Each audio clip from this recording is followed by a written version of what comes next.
سلام، چطورید بچه‌ها؟ امیدوارم حالتون خوب باشه. امروز اومدیم با قسمت دوم بازی شرلوک هومز در برابر آرسن لوپن. اگه قسمت قبلی رو ندیدین گوشه میذارم، حتما برید ببینید. لایک، سابسکرایب فراموش نشه، زنگوله هم بزنید تا ویدیو جدید گذاشتم زودی با خبر بشید. کامنت هم بذارید اگر چیزی رو فراموش کردم یا نکته‌ای رو فراموش کردم، حتما توی کامنت ها بنویسید، حتما، بدون هیچ شکی. خوشحال میشم با کامنتاتون، حرفای قشنگتون. خب هر چه زودتر بریم و سر وقت بازی. یه خلاصه بگم در مورد بازی. یه نامه یا شرلوک هومز دریافت میکنه از طرف آرسن لوپن.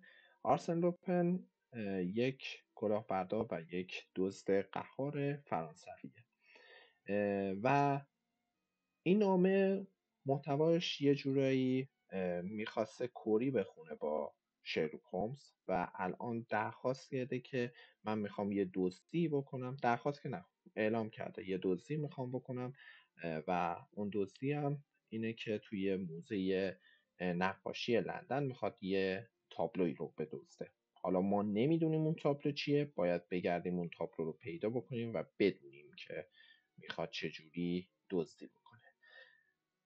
چطور دکتر؟ خب بریم جلوتر. ایشون هم که پالینور هستن، کمک کننده یا همون بخش بایگانی اگه درست بگم هست. اون بالا هم رئیسه.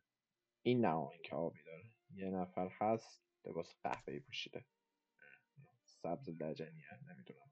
خب بریم حالا بریم چجوریه. عصر بخیر آقایون، به موزه ملی نقاشی خوش اومدید. امروز روز خیلی قشنگی و شما تنها بازدید کنندگان ما هستید و ممکنه دیگه امروز کسی اینجا نیاد. در واقع این روزا توریستا زیاد به نقاشی اهمیت نمیدن. به هر صورت خیلی خوش اومدید.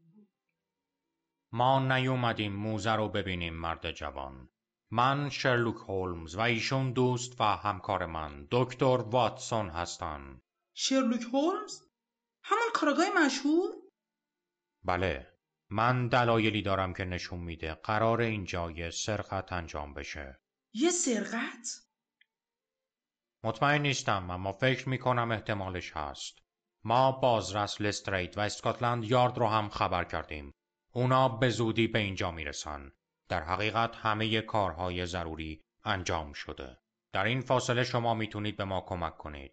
یکی از نقاشی ها هدف اصلی این سرقته، اما هنوز نمیدونم کدومشون. البته یه سرنخایی دارم که شاید متخصصی مثل شما با استفاده از اونا بتونه تابلو رو پیدا کنه. بله البته من فقط 3 روزه که اینجا کار میکنم. در واقع من یه کارآموزم و وظایفم در اینجا کارهای اجراییه، مثلا بایگانی و از اینجور کارا.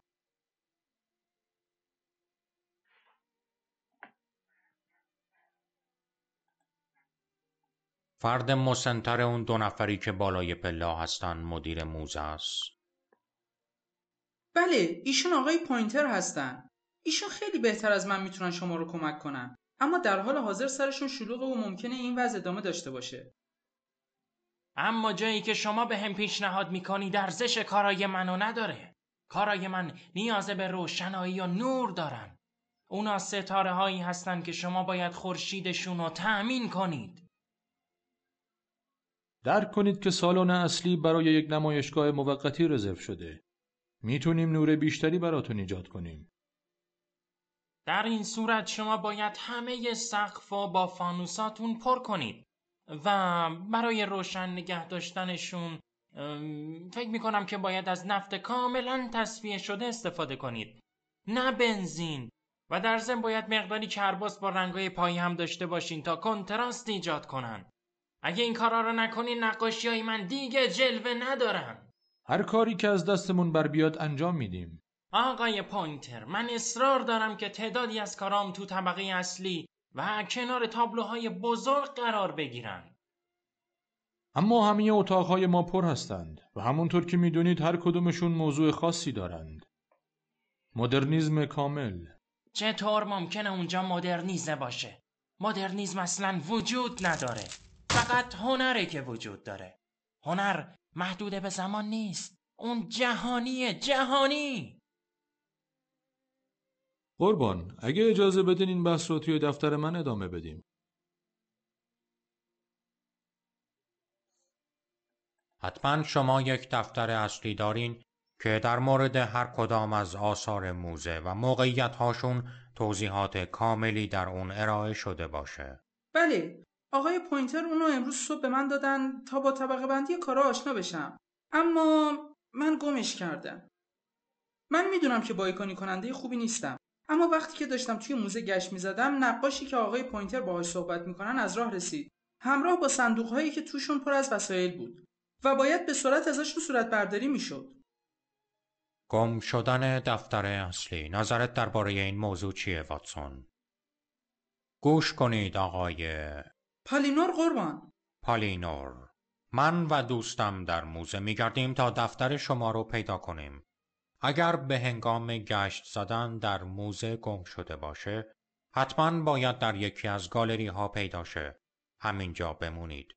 به محض اینکه پیداش کردیم میایم پیش شما. چیزی هم به مدیر موزه نگین. حتما قربان. خیلی ازتون متشکرم. من کارم رو ادامه میدم و منتظرتون میمونم. بگو ببینم مرد جوان، شما از این ساختمان نقشه‌ای دارین که بتونه کار ما رو ساده تر کنه؟ بله کجا گذاشته بودمش؟ بفرمایید. اینجا نقشه کل موزه رو بهمون داده. خدا نگهدار پالینور. بهتون نشون بدم نقشه. این هم نقشه کل موزه. خب باید بریم الان فعلا اول جزئیات چک کنیم. بیفایده است. خب اینجا همون جعبه و نقاشی های اون نقاش فرانسویه که بالا دوش. چه افتضاحی، چه افتضاحی. شکستنی؟ یعنی تو موزه اشیای شکستنی هم هست؟ هنر ارزشمند واتسون عزیزم، اما این جعبه اندازه عجیبی داره. ابعادش 3 فوت و 3 اینچ از دو طرف در 6 فوت و 6. دستخوشش قشنگ متوجه شد. خب دوستان باید بریم دفترچه آقای پالینور رو پیدا بکنیم. دفترچه بچه ها توی بخش فرانسه هست. ما از طریق نقشه میتونیم راحت بریم اینجاست و دقیقا کنار این صندلیه زیر این آقای فرانسوی. مثل اینکه اون دفترچه مشهور رو پیدا کردیم. مطالب اون به اختصار نوشته شدن. بهتره اونو بدیم به مسئول بایگانی. دوستان تک تک این تابلوها اگه برم جلوشون یه دیالوگ داره. خب بعدا اگه خواستین یه ویدیو میگیرم تک تک اینا رو میگم، چون خیلی طولانی میشه. تابلو هم ماشاءالله انقدر زیاده که ببین خیلی تابلو هست. من سعی میکنم توی یه ویدیوی جداگونه این تابلوها رو نشون بدم. حالا چیزایی که خیلی مثلا مهمه توی تابلو، توی حالا این موزه، توی مثلا الان من خودم توی این بخش فکر کنم اگه درست بگم ایتالیاه و این مال داوینچی هست. یه نمونهش نشون میدم. باکره صخره‌ها، نقاشی مشهوری که بین سالهای 1491 تا 1508 توسط لئوناردو داوینچی به تصویر کشیده شد. مردی با توانایی‌های مختلف، هنرمند، دانشمند، مخترع و فیلسوفی آگاه. اون هنر رو به کلی متحول کرد. با خودت حرف میزنی هولمز؟ الانم دقیقا این تابلو توی موزه گالری لندن هست و خیلی از کسایی که کلا میان توی اون موزه این رو خیلی میبینن. این چیزاییه که من خودم حالا کلا خیلی هاشو خیلی دوست دارم. حتما حالا اگه دوست داشتید حتما بگید یه ویدیو جداگونه میذارم، تک تکشون رو میریم میگردیم نگاه میکنیم. خب حالا برگردیم به بازی. دفترچه رو باید به این پالینور بدیم. بله آقای هولمز. این هم دفتر شما دوست من. شما پیداش کردید؟ خیلی ازتون متشکرم. شما که چیزی به آقای پوینتر نمیگید. خیالتون راحت باشه. شما با این روش نوشتاری آشنایی دارید؟ مثل اینکه همه چیزو به اختصار نوشتن. میتونم موقعیت تابلوهای هم موضوع رو پیدا کنم و توصیفات مربوط به اونا رو بخونم. اما از کدای موقعیت هنوز سر در نمیارم. از هیچی بهتره ما دنبال نقشه‌ای هستیم که با جنگ ترافالگار ارتباط داشته باشه. دقیقاً درباره چه چیزیه؟ بر اساس این شعر ممکنه بچه قبلا یه شعری بهمون لوپن داده بود و توی شعر در مورد، مثلا من پیداش بکنم اگر درست بگم، در مورد یکی از کشتی های اسپانیایی. کلمه کشتی خب باید اینجا نوشته بشه. دو حالتش هم میتونی بنویسین، هم میتونستیم بنویسین شیپ، هم میتونیم بنویسین بوت. هر دو حالتش اوکیه. حالا من شیپ مینویسم. بله آقای هولمز. احتمالاً به یک کشتی اشاره میکنه که دریادارش آدمیرال نلسون بوده. سارق میخواد اونو به جایگاه اصلیش برگردونه.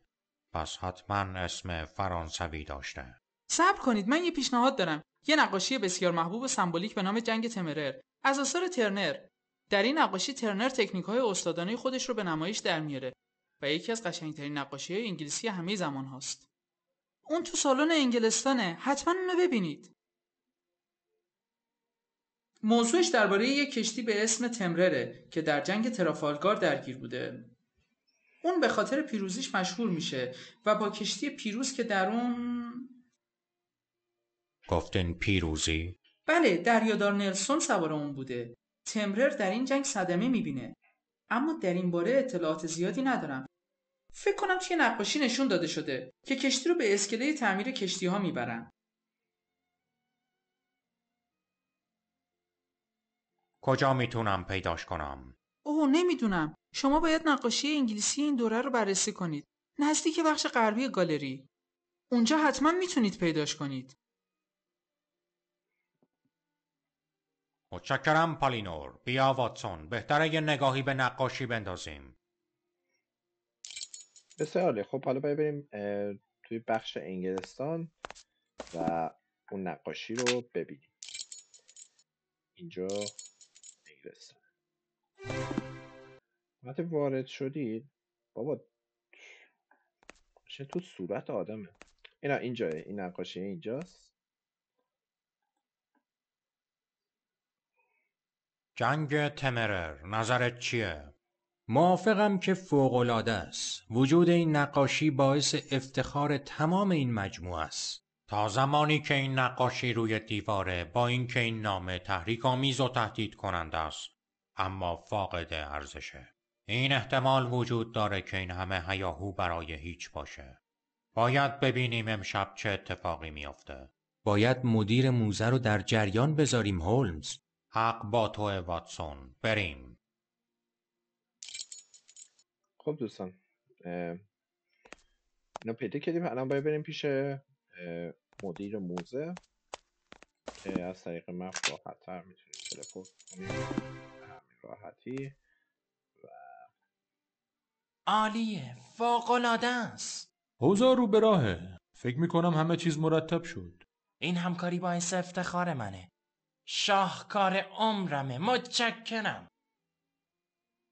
من فهرست کارهای هنری رو تهیه کردم و حالا این افتخار رو دارم که کارگاه مشهور شرلوک هولمز و دکتر واتسون رو به شما معرفی کنم. روز بخیر آقایون. خوشحالم که شما را توی این مکان میبینم. شما برای سرگرمی خاصی اینجا اومدین. اینطور نیست؟ متاسفانه موضوع این نیست. اوه. وقتی که حال و هوا هنری نیست، هنرمند باید مکانو ترک کنه. آقایون، امیدوارم بازم همدیگر رو ببینیم. نیازی نیست منو همراهی کنین. خودم راهو بلدم.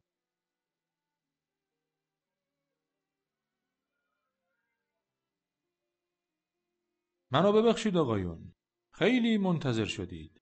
آقای پالینور به همه سوالهای ما جواب دادن.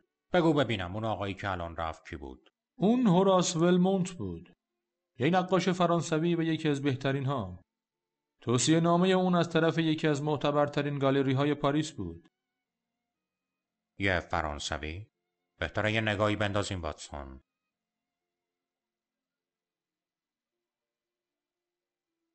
بله اون خیلی خاصه. شنیده بود که ما کارهای نقاشای مدرن رو تو گالریمون به نمایش میذاریم. اون تعدادی از کاراشو به ما قرض داده و قول داده که اونایی که موفقیت زیادی داشته باشن و به موزه اهدا میکنه. لسترید درست به موقع. و اون مرد فرانسوی چی شد واتسون؟ رفته. ایشون بازرس لسترید از اسکاتلند یارد هستن. لسترید ایشون مدیر موزه ملی آقای پوینتر و ایشون هم دستیارشون آقای پالینور هستن. لسترید میشه افرادت رو جلوی ورودی موزه بذاری تا کسی نتونه وارد شه؟ آقای رئیس چیز دیگه ای نیست؟ نه اما اگر شما به دنبال من بیاین میتونم دلیل همه این قضایا رو براتون توضیح بدم. دلیل این گرد همایی نامه‌ایه که من امروز صبح دریافت کردم. بدون اینکه وارد جزئیات بشم باید بگم که تابلوی جنگ تمرر قرار امشب دزدیده بشه. بله؟ به خاطر یه دونه نامه منو تا اینجا کشوندین. میدونین که اگر این نامه که صحتش برام تایید شده توسط آرسن لوپن نوشته نشده بود هرگز مزاحمتون نمی شدم آقایون. آرسن لوپن؟ آرسن لوپن؟ آسنان؟ کو؟ لو؟ چی؟ آرسن لوپن مشهورترین سارق دنیا. به زودی معلوم میشه که این نامه جعلی بوده یا من برای مزاحمتم حق داشتم لسترید. حتما آقایون متوجه هستند که ما باید کوچکترین تردیدها رو هم برطرف کنیم. احتمالاً. خب چرا اینو توی گاف صندوق بانک نمیذارین و درشو قفل نمیکنین؟ یا اینکه میتونین تحت نظارت اسکاتلند یارد درش بیارین؟ ما نمیتونیم نقاشی ها رو در شرایط نامناسب نگه داریم یا به هر کسی اعتماد کنیم. این کارا دردی رو دوا نمیکنه. این نقاشی بسیار با ارزشه و کسی که دنبالشه اینو به خوبی میدونه. شما لسترید به همراه آقای پوینتر اطراف رو بررسی کنید. باید امشب برای هر جایی که بشه از اون وارد موزه شد نگهبان بذاریم. به علاوه باید از ورود عموم جلوگیری بشه و هیچ کس حق ورود به موزه رو نداشته باشه. اگه شما فکر میکنید لازمه حتما. و شما هولمز؟ من فردا صبح برمیگردم. تا اون موقع همه چیز معلوم میشه. اگر اتفاقی افتاد خواهش میکنم به هیچ چیز دست نزنید. کاملا واضحه؟ بریم واتسون. ببینید بازرس، من کارای زیادی دارم که باید بهشون برسم. بهتره که شما تنهایی موزه را بگردین. شما حرفه‌ای هستین.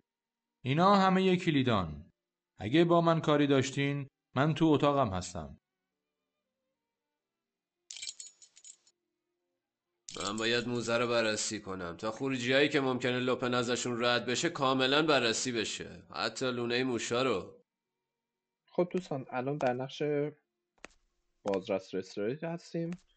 باید تک تک جاهای موزه رو خب رسیدگی بکنیم و یه جورایی جلوی این دزدی رو بگیریم. حالا ببینیم آیا این اتفاق میفته یا نه. خب اول از همه در ورودی رو میزنیم. اون باید یه توپ داشته باشه تا بتونه این در رو باز کنه. قفلش محکمتر از اونه که بشه همینجوری بازش کرد. یکی از نگهبانا رو اینجا میذارم. این از این. اینجا چیزی نیست. اینجا چیزی نیست. میریم بالا.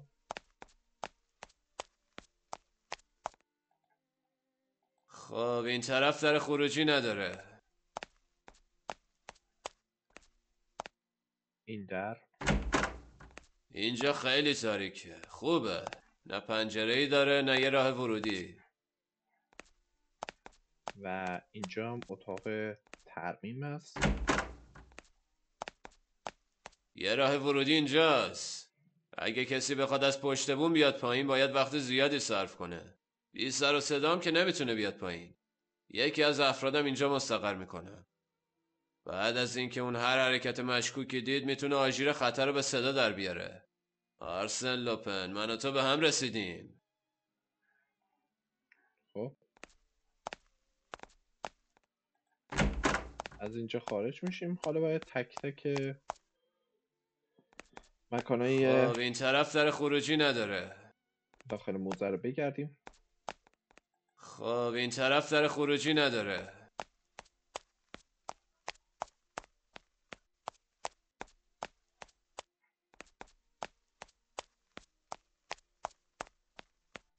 خب این طرف در خروجی نداره.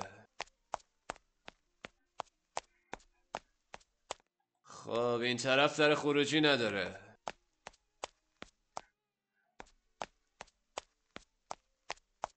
بعد دوباره برمیگردیم پیش مدیر موزه. مطمئنم که اینجا پنجره‌ای نداره، پس راهی برای وارد شدن بهش نیست. کارتونو بکنین. من براتون یه نقشه آماده میکنم بازرس. منتظر امشب باش. مسئول موزه و شاگردش رفتن. حالا وقتشه که کارمون رو شروع کنیم. ممکنه همه این موضوعات چرند باشه، اما اگه غیر از این باشه ما آماده ایم. و این لوپنه که میاد و گیر میافته.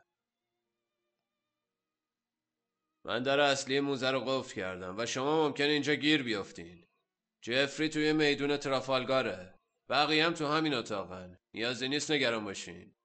درهای ورودی قفل میشن، اما چیزایی که برای باز کردنشون لازمه در اختیارتون میذاریم. پنهان بشین و نور چراغاتونم مخفی کنین. مبادا از بالای پشت بوم دیده بشین. تو لاکارت باید کنار این نقاشی بمونی. هر چیز مشکوکی که دیدی میری کنار در ورودی آژیر رو به صدا در میاری. دیوارا خیلی ضخیمن، پس باید بری پایین تا صدای سوتت شنیده بشه. دقت کن، اگه با مشکل جدی روبرو شدی حتما شلیک کن. اما موقع شلیک حواست باشه تابلوها صدمه نبینن، چون اگه یکیشون صدمه ببینه تا نوه‌هات هم بدهکار موزه میشن. فقط باید از فانوساتون استفاده کنین، اما درست. میدونین که سوخت خیلی گرونه. حالا بهتره بریم. حواستون رو کاملا جمع کنین. 4 صبح شیفتتون تموم میشه.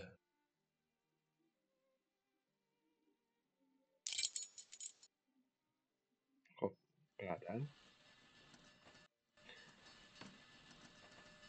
ظاهرا که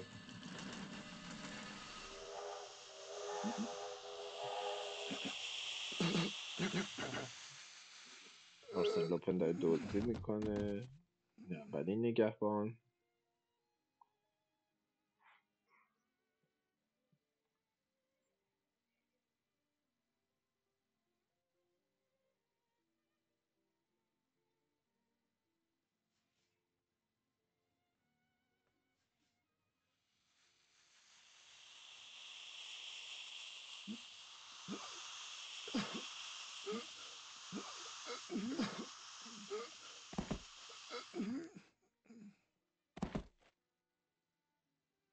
شرلوک هولمز، معماهای زیادی رو باید حل کنی. بله دزدی انجام شد.